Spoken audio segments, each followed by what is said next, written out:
So we thought it was interesting to show just some of these sort of tangents that we've been pursuing and how we've been trying to bring together these kinds of research interests with real space. So we worked with the Fairmount Queen Elizabeth Hotel to try and bring into reality what we had hoped or dreamed, Banff Springs Hotel, to bring to reality what we had imagined we would see. So working with an amateur dance group in Banff, we invited them to do a performance on the terrace of the Banff Springs Hotel.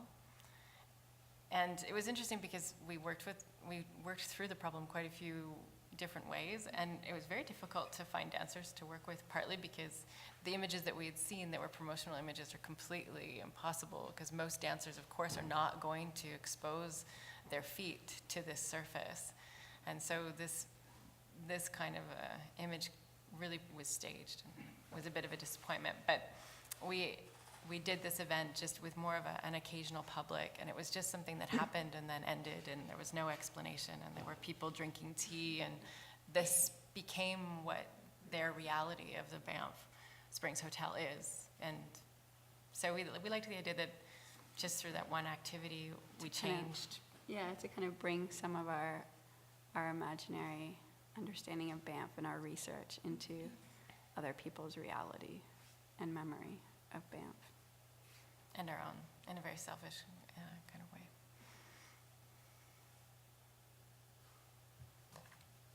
Should we just let it play for a minute? Or?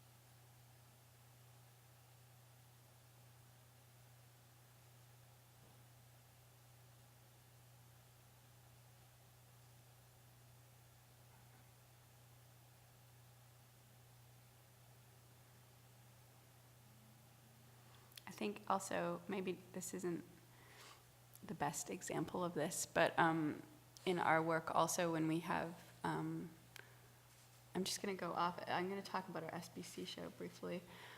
So we did a show called Je n'étais pas qu'un simple chimère at the SBC Gallery in Montreal, where we found a photograph of women in the 1970s sitting on the floor of a studio, talking to each other, and we just found we were really taken by that photograph, and we wondered what was happening and what they were talking about, and we wanted to kind of enter into that space. And so we created an exhibition of contemporary artists whose work referenced kind of second wave feminist art. And then we had a series of salon events to just kind of open up that discussion and talk about the history, and have people who were active during that time talk, and also talk about the present, and then the future, obviously, also. And I think it's important to talk about, like, that we don't just idealize these times. You know, I think we hope to kind of problematize them also, and I don't know, it's complicate them. At some of these earlier projects, because they've provided a certain kind of foundation for the work that maybe we're doing now, but that come out of projecting ourselves into a space, and then increasingly trying to take other people with us. So although it started as more of an intimate exchange between two people, then you start to want to include a larger group of people in that exchange, and then build a larger exchange. Mm-hmm. Should we play the witch trap? But it's interesting, I think, in the introduction, talking about how we're a collaborative project, but also work with other artists, and work using sometimes curatorial modes, and sometimes more the methodology of an art practice. And this idea of kind of spatializing a narrative is part of that, I think, and playing with the tools of a curator that might be a text or a reflection. And for us, we might engage in a video practice in order to give that kind of a narrative. I think there was a key moment, like not that long after we started collaborating together, when we, realized that we really wanted to like create an atmosphere. And with the simplest tools, how can you communicate kind of the atmospheric side of a story? And this project actually has some sounds. Maybe we'll talk about it first and then play it. Is about one narrative that's from Ontario, actually, which is the story of Dr. Troyer. And he was one of the first settlers in that area. And he had this reputation, and which is now enshrined in a small museum, of being called a witch doctor, but mostly because he had a really large fear of witches and a reputation for being absconded with in the night. So he had a witch trap. He also was a doctor. And he was a doctor. Yeah. And he installed his own witch trap at the foot of his bed in order to stop the witches from taking him away.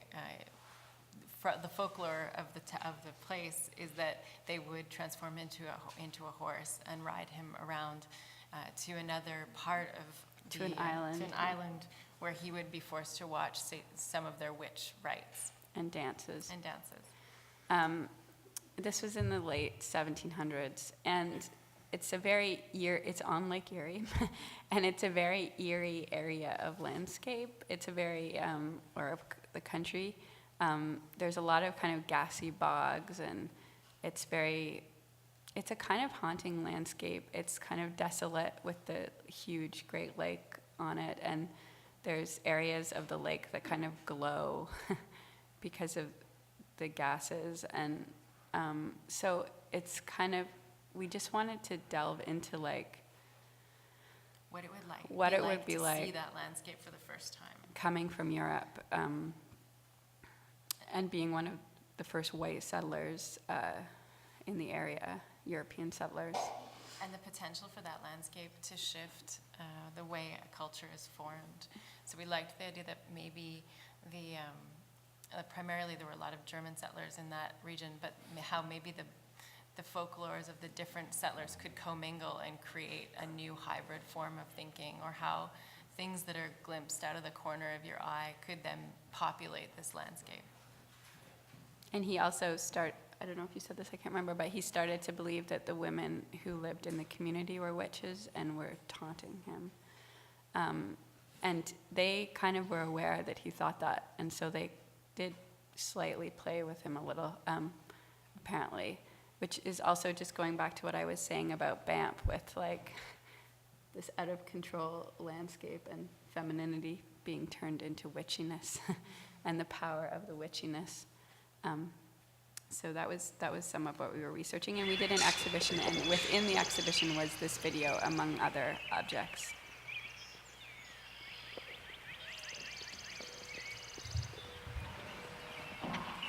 And it really just gives a sense of the landscape right around the property that had been Dr. Troyer's.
footage at the end was Mary Wigman doing witch dance. She was an experimental dance artist, German descent. She was particularly active in the Early 1900s. and we were really trying to find, this footage we found around the same time that we were working on the Troyer project, and we had been trying to find this something to really give you the sense of witchiness, or something that we understood as the embodiment of witchiness, something that comes potentially from the inside and then meets the outside. And she had choreographed this work and had a mask created for herself so that she could, it was kind of like this empowering witch dance in a positive way. And so she could look out at the audience, but they couldn't see her face. So combining this with the footage that we had taken at Dr. Troyer's house site, we found could, somehow clashing together create this new kind of atmosphere.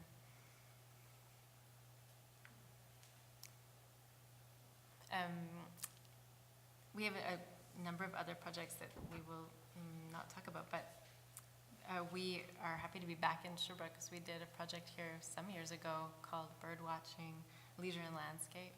So that was at the Bishop's University Art Gallery, Foreman Art Gallery. So I think Vicky is here at the back, but we published a small pamphlet publication about that project, which also was a landscape exploration about kind of anthropomorphism and what it is like to go over the edge of bird watching and want to be a bird.